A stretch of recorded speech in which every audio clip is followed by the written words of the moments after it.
Philadelphia.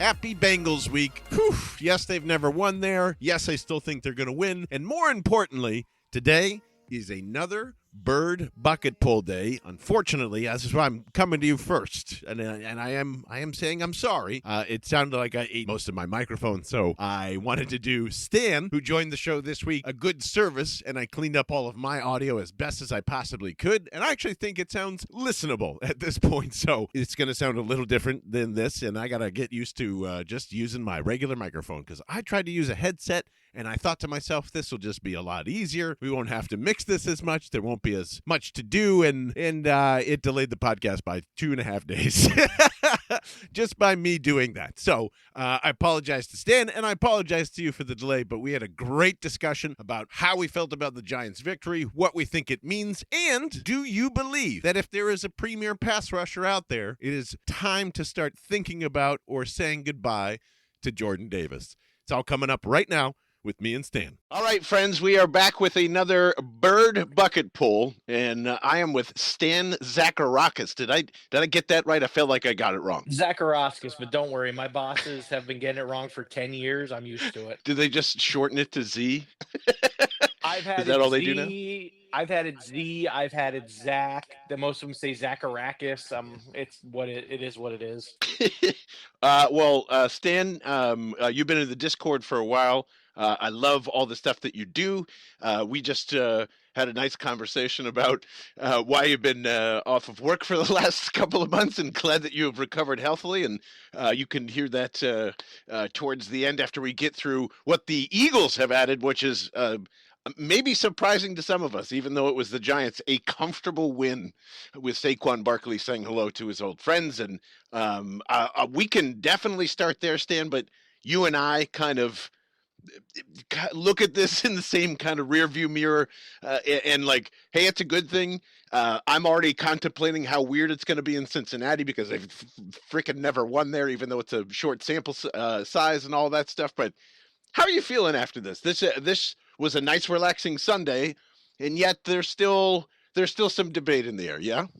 Yeah, well, I'll be perfectly honest. The first half, I was visiting one of my good friends. Him and his wife actually just welcomed their fifth baby. Woohoo! And I'm getting texts from my dad the first half. Your quarterback's horrible. Your line can't block. I'm like, okay, I'm going to come home and it's going to be a mess. And I turn on the second half and it's like the first half never happened. Yeah, that's kind of how I felt too. It's just the first two drives went out, and after that I went, okay, I'm just gonna listen to Merrill. Like you have my ear, but you don't have my eye, because it's just boring. Like this becomes kind of their identity and who they are, is just, we're not going to be good in the first quarter. You and I believe that because of coaching. The majority of people who are kind of with us, I think, on that, and then everything else is just whatever. Like the wrinkles that we saw with Kellen Moore and Van Buren Stein being not only a great linebacker, but apparently he's going to see a lot more fullback, as he was one in college, and that was cool to see. Yes, getting Jalen under center, getting Saquon going. Don't know why that isn't really like the first thing that you think of when you have that type of thing. When you're, what is he at now? 7.2 yards per carry over the season or something crazy like that. But Yeah, it's insane. it's crazy. You lost it, and the reason why you do this is Jordan Mailata's missing too, right? And they tried to fire away like nothing happened. They weren't missing a big piece of meat, the best probably outside of Lane Johnson that's on the offensive line right now. And yeah, like, I don't mind Saquon going to beat up the Giants and getting a good win like it was the Detroit Lions back in 2021. Like, do you? I thought that was fine. No, I didn't mind that at all, but it's just like the play calling, the decision making is all over the place. Like that last drive they scored on where Jalen got the first down, he drops back, he stands there for about 6 seconds looking around, and then goes, "Oh, there's no one there, I can run," and goes and gets the first down. It's like it used to be he'd make that snap decision to take off running, and it seems like everything they've done with him has delayed his decision making. Yeah, it's like it's. I think this is part of, like, you're stuck in the progressive mud at the moment, right? Like, you went through a little bit of hell last year trying to find your identity. You're still doing that this year.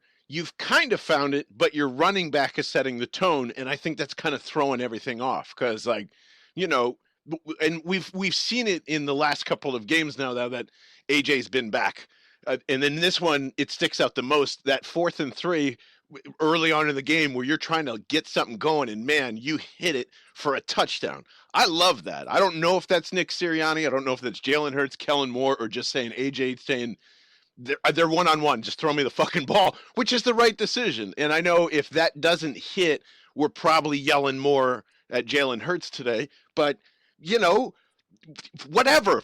There's a middle of the field issue. I think that's on everybody. You know, no one feels comfortable there. There hasn't been Dallas got it there consistently for him. Grant Calcaterra is his buddy. He looks like he has more chemistry with him. Devontae Smith just got back. Like, I understand that is still needs to be solved, but why does everybody want to go away from what is the best thing for Jalen Hurts, right? Outside of, and that's the problem we keep seeing, Stan. You made a great point there. His pocket awareness is god-awful bullshit at the moment. So when you're not hitting these things in the first quarter, when you're trying to hit those 40-yard bombs to get the offense going and it doesn't happen, opposing teams will have this offense's balls in a fucking vice grip. Like, they're not going to be able to find a rhythm and get out of that until they hit one of those plays. And I think that's a Nick Sirianni thing. I think what you said about the pocket presence and the awareness, it kind of reminds me of, and I'm probably going to get killed for this, the early Carson Wentz days where he'd be back there. Sometimes he'd look really indecisive, and then he'd make some amazing, brilliant play that you don't know how he did it. And you're just like, well, where'd that come from? Yep. And I know that's not like, I mean, I feel like everyone is starting to constantly think of that now. And that's been happening over the past couple of weeks of just like, it's the end of days of Jalen and this and that. And now that there's a great smiley win, there's a lot of people pushing and saying like, you see Nick Sirianni and Saquon Barkley being all buddy. He's not a bad guy. And I don't think anybody believes that Nick Sirianni ever is an egotistical asshole or a bad guy. It's just his ability, right? We kind of talked about that last week. Like, everybody loves Nick, but can he do the job? And unfortunately, I don't think the job thing is still there, Stan, right? So, like, what would you do in this situation if you know that, yes, this quarterback has a pocket presence problem, but I don't see any of the coaches trying to do anything about it? I mean, I get what they need to do when Saquon Barkley gets going and they have to bring him out so he can, get a breather, get a drink, whatever. But when they're having these drives where he's consistently gashing a defense, I don't care what you have to do. If you have to, get him water and then get him back out there next drive, he should be out there until the end of the drive because the defense is going to look at like, well, he's been gashing us. We have to watch him. And then Saquon should never come off the field when they are driving. I know he has to sometimes, but for a defense, that is going to be a matchup nightmare where if you have Saquon Barkley in there, even if you have to go to two running backs and Saquon's just there as an extra blocker to, keep him from running, every single down, just to give a defense like, oh, well, we have to protect Saquon because he's been gashing us for 9 yards every time he touches the ball. You know what, Stan? That's a great point, because where my head was starting to go is there's been this debate on what really is going to help this offense, right? One of the things we just talked about is just getting a big play. The other thing is tempo, and this is just Chip Kelly bullshit again, right? When you're going fast, there's more success rate in that. Jalen Hurts plays better in tempo. So why don't they just merge these two things? Like, I would even say keep your fullback out there if you need to. Like you said, I didn't even think of that. Just give Saquon a breather while he's still on the field. Maybe he's the primary blocker. Maybe you're doing max protect now for Devontae, or just to hit a slant with AJ, or to get Calcaterra open, or whatever it is, like have always believe that Saquon's getting the ball, because then you can take those shots all the time. And if Saquon does hit it on what we saw with all those under center counter plays, then just keep them on the field and go to tempo right away. Just bang, we hit you with the script. Now go tempo. You know what to do. I think that is probably a better way to treat this offense moving forward, while we're still figuring out Kellen Moore, Sirianni, and Jalen Hurts' relationship this season. Yeah, and it seems like one thing they've gotten away from, which was one of Jalen's, I think, biggest strengths, is running the option plays. When you have a running back like Saquon, where he can come up, he makes the read, and it's like, okay, I could either hand it off to Saquon, and he's going to be wide open on the left side, or I can take it to the right or up the middle, and there's no one there.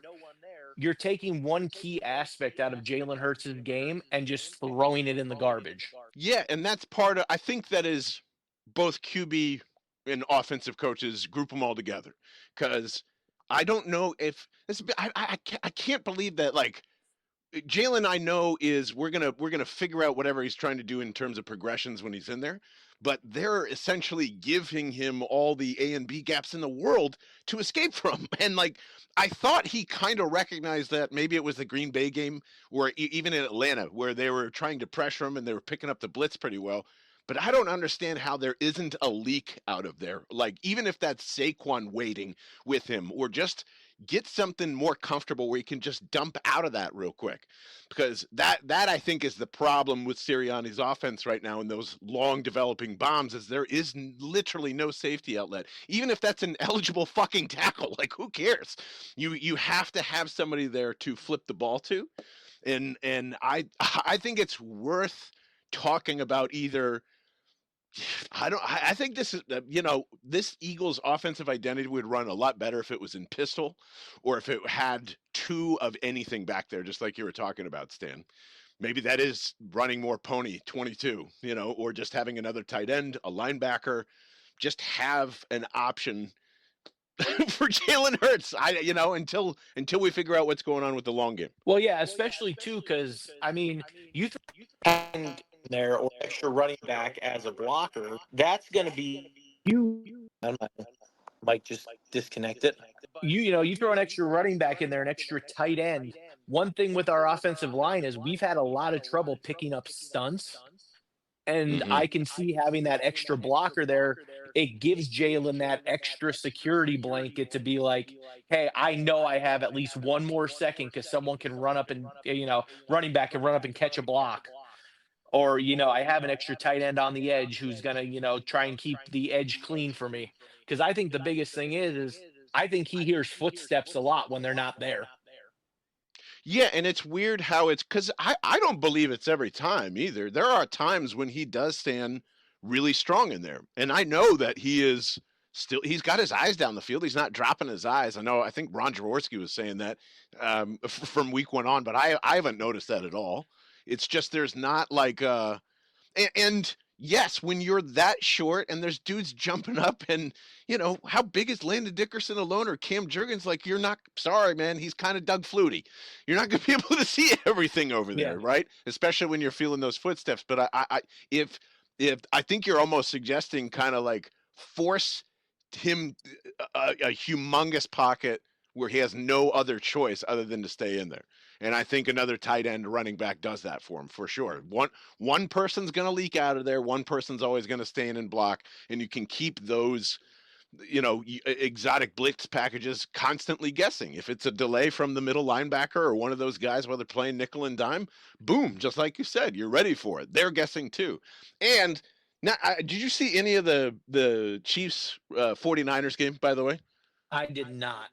So, for those like Stan that did not see, they ran a wing T play with Patrick Mahomes and Carson Wentz. And Stan, I don't know if you know anything about me in terms of the 2 QB system, but it is finally, I think, starting to creep into there. If one of the best offensive minds has it on there. It was a play that ran for a touchdown. Mahomes and Wentz are flowing one way. They're pulling the other way. It was beautiful. It was old school and it was great. That works here because you have the best fucking running back in the league, man. That was a good reminder for everybody. And I know Saquon had bloodthirsty, intentions in his mind, but that old school shit is going to work here. As long as we're getting 2 high safety looks, as long as everybody's going to try and cover every inch of the field while you have A.J. Brown in there, I'm starting to, I can't believe I'm saying this, I'm falling in love with the fullback here. And I think Saquon Barkley has made me do that. So you think that's I A mean, weird thing to think about moving forward. I'll be honest with you. When you said that, I mean, I got a little hit of nostalgia. High school football, my school, all we ran was wing T because we always had faster than larger linemen. See, So that compensated for that weakness. And I mean, I could definitely see it. You would get those short yardage situations and a fullback would feast it during it. oh my God, yeah. Can you imagine all the like? Everyone already hates the tush push with, I don't know, blood, anger, and sweat and tears. They hate it. I can still tell. And if you start to roll in those crazy 22 pistol packages and have those wing because you not only do we have fast linemen, we have very fucking strong ones. Like when Jordan Mailata becomes healthy again and spreading these guys out to be like, which way are we going? That is the strength of this team. I'm not suggesting for 1 second that Jalen Hurts can't throw the football, and I'll keep arguing that. Like I will, but this allows you that type of creativity on open space to play into what he likes to do, which is hold on to the ball and go make a big fucking play. And you've got two of the best wide receivers to do that while you're mixing and matching Saquon. Like I'm kind of digging this idea now, man. Well, and that's the thing. When you run that wing T, you move a running back or you move a wide receiver into that wing position. The amount of plays they can make from that position are insane. it's absurd. Can you imagine running mesh out of wing T? Like that, or just you want to stick Tanner McKee or Kenny Pickett in there too? You can. Like it's just, I it, and I think that's where we come back to, Stan. We're never gonna get that, right? We're never gonna get that with Nick Sirianni, and that is why I feel great about beating the shit out of the Giants. I am so glad that Saquon is what he is and all what we thought he was. Do you believe that this team is about to go on a run, or is this was just a nice win and we should be appreciative of it? I've believed all season that this team has the potential to be a very potent offense. I mean, you can't look at the pieces we have and deny that. But I feel like part of the Nick Sirianni um, conspiracy theories are that even though he says Kellen Moore's running the offense, those opening plays that first quarter, I personally think Nick's still trying to do the scripting for those first like 15, 20 plays. Because speaking of Jaws, he even said yesterday, your first 15 plays should be your most potent stuff you run Mm-hmm. because it's all the stuff that you guys have been practicing all week for those first 15.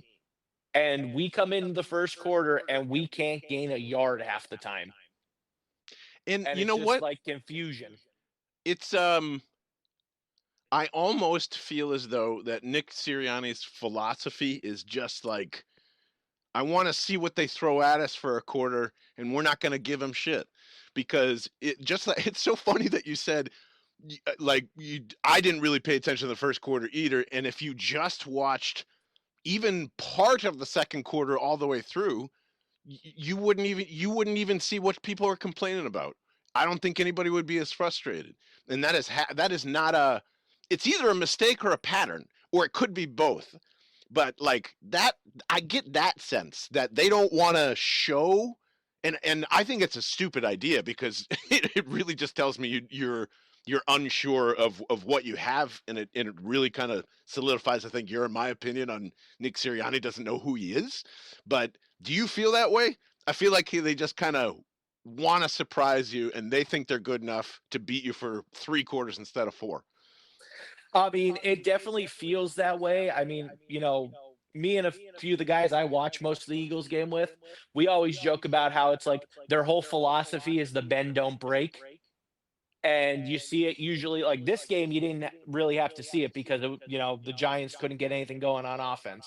But it's like when we get into that defensive period where they drop back into prevent and they're giving huge cushions for receivers, it's just like the same as their offense. Like yesterday, I would have kept Jalen Hurts in the starting offense in. Like, what's it gonna? It's not gonna harm them. Yeah, it could harm them. Well, I mean, it could, but I tell you what, like I'm with you. Like if this was college and if this was Nick Saban, I'd probably make him run it for a while. But I don't is that probably shouldn't even be on the fringe of the 53. Even think about teeing off, and it's just a bunch of idiots that can make mistakes running into the punter. yeah. After Brian Dable calls a fuck you timeout, by the way, which is great. So like I get it. I'd rather see Kenny Pickett with some guys that shouldn't be playing either, and yikes, too. By the way, on both sides, it was just a preseason game after that. But I think we answered pretty much what Mellow High was saying in here. Are we actually encouraged by this? Overall, ah. But I'll say this because he comes in with a hot take, and I want to get your opinion on this. Cooper DeJean is the player that completely changes Fangio's defense, and it's 100% of the reason for the turnaround so far. Your thoughts from Mellow High on that? I was actually talking to my dad about this yesterday because he was really impressed with DeJean's performance, and I said the biggest thing I see out of him compared to our other secondary players is he has such a level of aggression when he plays. He does not hang back. He's either coming off the corner or he's right up in someone's face, jamming them on the line of scrimmage, which is what our secondary needs. It needs an attitude that's more than CJ running his mouth and then getting beat on a deep play. Yeah, this is something that I've like I get fired up about kind of thinking because, it's the first time that an Iowa player's ever really worked out for the Philadelphia Eagles, and it's the first like skill player that's really worked out this way too. And I 100% agree with Mellow High, and you know that there's a huge bias coming from this, but I've seen this man play. He is the fucking quiet kid at the table, and I know you've been around one of these, Stan. The quiet guy that doesn't say much, but when he gets on the field, it's a whole different level of like I do not want to say you saw. I don't know if you saw me. Kind of his pregame T-shirt was a Brian Dawkins T-shirt. He I has did that. see that, yeah. He's got that mentality. He's not Brian Dawkins. You know who he is? Bob Sanders, who actually also used to be the last I think great skill player that came out of Iowa. In my opinion, Hall of Fame player, safety, Colts, lots of humongous plays that love contact and loved all that stuff. However, it's just a completely different skill set because Bob Sanders was never able to play like in and outside. He never started out as a corner. So this is exactly what Vic Fangio would want to build if he could.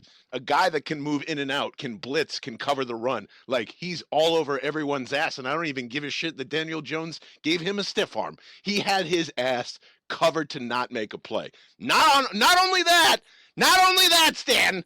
This man can punt return like a son of a bitch and runs like he's trying to kill your family every time he does it. Every time he does it. I cannot believe that Quinyon Mitchell and Cooper DeJean are with the Philadelphia Eagles. I do think that this and you heard everybody on the defense kind of like raise their brow a little more. We are getting sacks from guys who I thought it was impossible to do so. And yes, it was the backup party on the offensive line for the Giants. So I understand that. But goddamn, man, I couldn't have been prouder of that kid over the last 2 weeks. Really couldn't. Oh, yeah. I mean, a buddy of mine, he's a huge Penn State fan, and we were watching the Eagles game, and he goes, I love seeing how good Cooper DeJean's doing. He goes, because when he played for Iowa, I hated seeing him play Penn State because he would demolish somebody every game. Oh, He yeah. goes, he would just either he would lay a hit on somebody or he'd be doing a return, and it would just be like, okay, yep, there he goes again. Yeah. Yeah. And this is like, and the defense played so well from front to back. Daniel Jones sucks, and it's very evident and clear, especially on Saquon Day. It was nice to see him benched in the fourth quarter. Um, do you feel as though this has been kind of going around with Ryan and and Ramos, basically asking the same thing? Do you think Jordan Davis got soft benched in this game? I mean, I wouldn't be shocked if he got soft benched. I mean, at least it's not Phantom IR because that could be a real problem. Yeah. But I mean, I think they're kind of putting it out there that, hey, if you're not going to do your job, trade deadline's coming up. People can be moved. Man, you think there is a possibility that Jordan Davis could be traded? I mean, at this point, I think if it was if they were able to trade for a big enough weapon for this team, I think no one is safe right now. I You think, know, I AJ safe because of Jalen and all that drama and Saquon and most of our offensive line, but I think defensively, I think they're going to be shopping. you know what just popped into my head? It's probably a good person to throw in if you wanted Myles Garrett, like it's kind of been rumored for the last week, because the Browns are selling. Now Deshaun Watson's Achilles been popped. Like, there's never been a more frivolous time for a fire sale and a spend here, right? Like, if it means that you've got to move on from Jordan Davis, everyone's going to say yes to that. I would say yes to that. But unless you're getting something like Myles Garrett, how dare all of you? I mean, like, what the fuck, guys? They couldn't run the ball because the offense was kicking their ass. There's no reason to put Jordan Davis out there, who is a run stuffer that at this point, who is not a sack leader by any means, and that's not his fucking, like, Stan, can you tell me why we need Jordan Davis to have even like 6 sacks a season? That's not why he's here. Why? I think because you see nowadays with how the NFL is, and I hate to use them as an example, but when you had Aaron Donald as a defensive tackle, everyone looks at that was the gold standard, and he was producing sacks. And the thing is people don't realize that you could have a player that specializes in just stopping the run. Hey, I'm going to bring him in on first down, second down, third and short. But when it comes to pass rushing, we're going to pull him out because he's not good at it. And I understand that, but if you can make, like, there are opportunities to break him open, and that just doesn't fit in whatever defense that they've put him in so far. That man's a nose tackle. That man should be playing 0, right? And they should be playing fucking 5-1. That to me, because of all the things that we just said about how good Cooper DeJean is, you still have Darius Slay here. Like, there should be 5 fucking guys on that line every single time. Every time. I don't need Nakobe Dean out there, and great, he's a great blitzer. That man's going to get caught in coverage every single time, and he's going to accept tackles rather than go make them. I know he played well, but, like, he's a phenomenal blitzer. Use him in that case. Put him out as the lone 5-1 if you really want to rush 6 and do that. But, like, you don't need 2 linebackers out there with Jordan Davis. Well, you don't. But it's like you said though too. When you were talking about last night with the Chiefs and the Niners with the wing T offense. It's you look at a 5 front and coaches are like, well, we don't run that type of defense anymore. That's old school defense. And maybe the thing is, this defense is built to be an old school defense.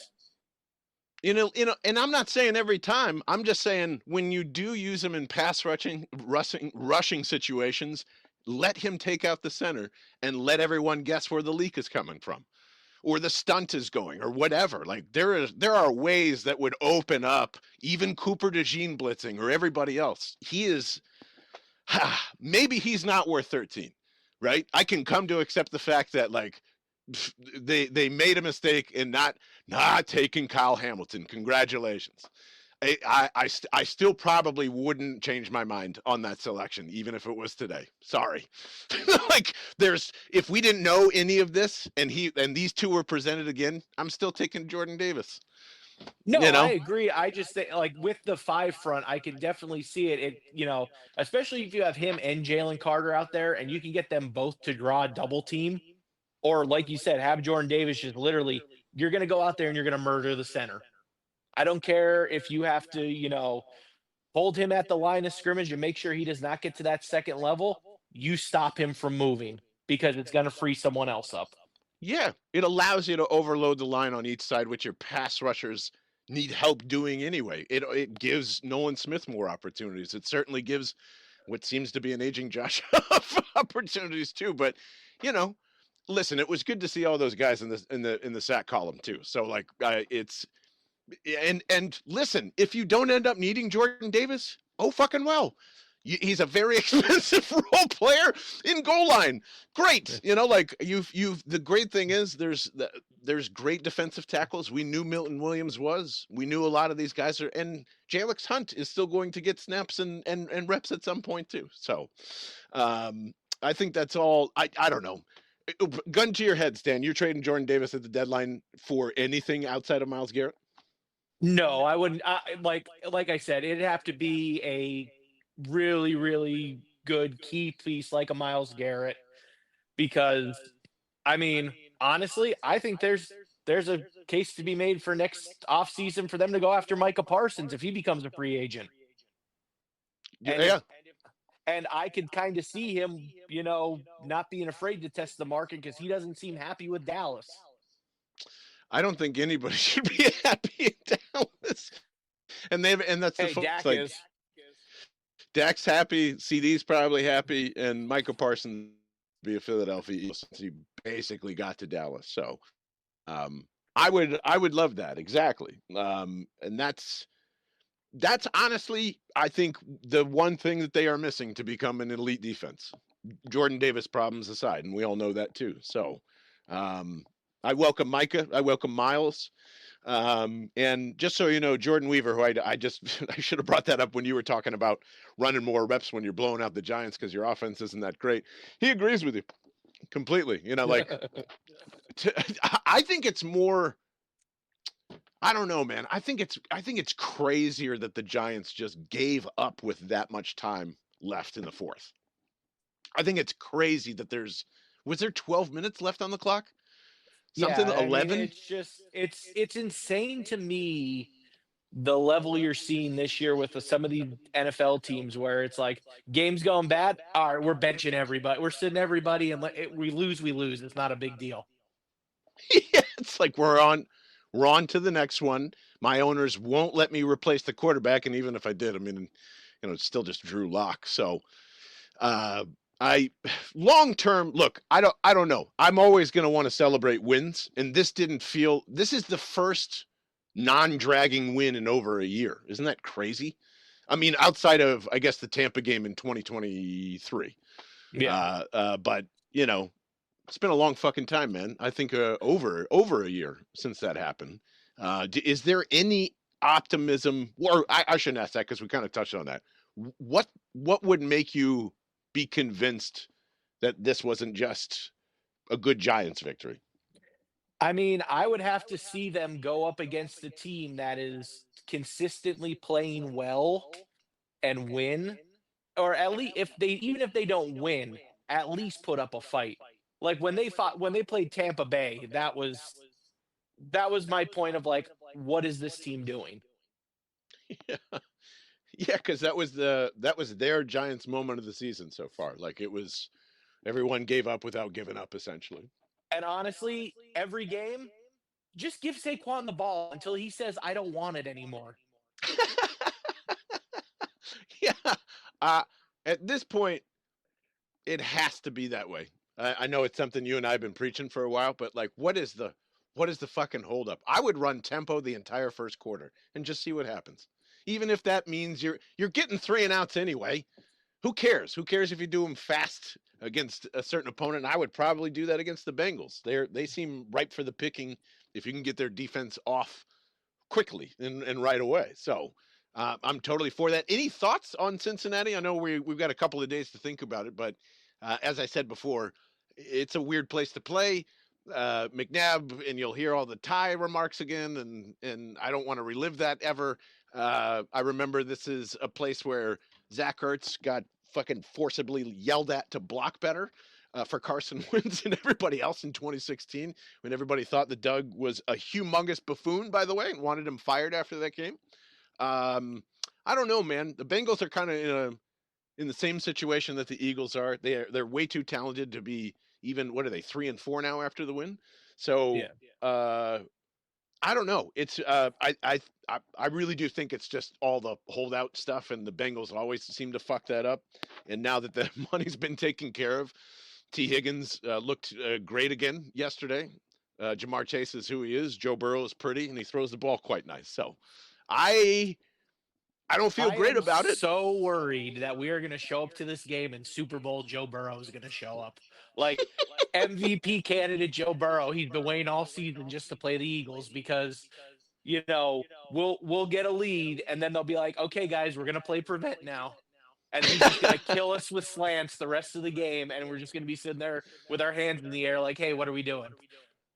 Yeah, I think I do have a hot take, Stan. Now that they just kind of triggered a thought from this game, um, CJGJ needs to get traded.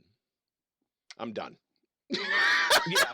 I'm done. I know exactly what's going on in that noggin of his, and like if you don't have good hands, get away from the ball. And he's not doing that. And I just I keep thinking, I know it's a silly thing to keep thinking about, but he did release that rap single very quickly, just like Gone and Goodbye, and was doing all this stuff during the off season. I don't know, man. I love when he talks shit. It's one of the highlights of my day. I am so glad he is honest as he is, but you also are just not that good of a safety. Well, that's the thing. Hey, if you could talk shit every game and draw a penalty, help us out, great. He'll talk shit and then he'll get burned for 30 yards. And then another play, he'll make like a half-ass tackle that's a nothing play and be up running in his mouth. It's like run your mouth after you make the plays you're paid to make. When you're not giving up massive touchdown passes. It's the same thing with Slay. Yeah, he gives up big plays on a regular basis, but he's the first one up wagging his finger and making the incomplete sign when someone gets overthrown like he did that. Oh, I can't wait for all that. That's going to be Twitter will be running amok when that happens. And Yeah. then let me just ask it, do you think, man, if you had to guess today on if someone were to get moved from this team for whatever reason, would you say it would be Slay, CJGJ, Jordan Davis? If it was to acquire a pass rusher, let's say, and you had to let one of those guys go, who are you letting go? I would probably it's a tie for me between CJ and Slay. Either one Actually, you of know what? them You know I what I'm going to think could do? be You know, replaced. I'm gonna change the parameters real quick, Stan. You have to pick two of those three to leave to acquire a premier pass rusher. Oh, Which two are you picking? CJ and Slay, I'd pack their bags for them. Wow, I think you're going to be against most of everybody. I would, yeah, same.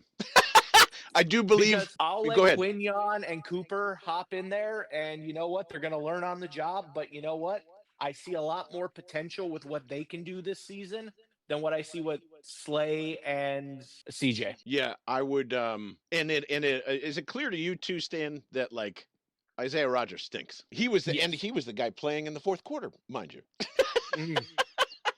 So people are going to be like, yeah, but what's it? And I am fine with Ringo starting and Cooper staying where he is, honestly. And you can switch them in and out if you want to, Or no, I guess Ringo doesn't really know how to play inside, but still, I'd be totally fine with doing that. And curious what you think as well.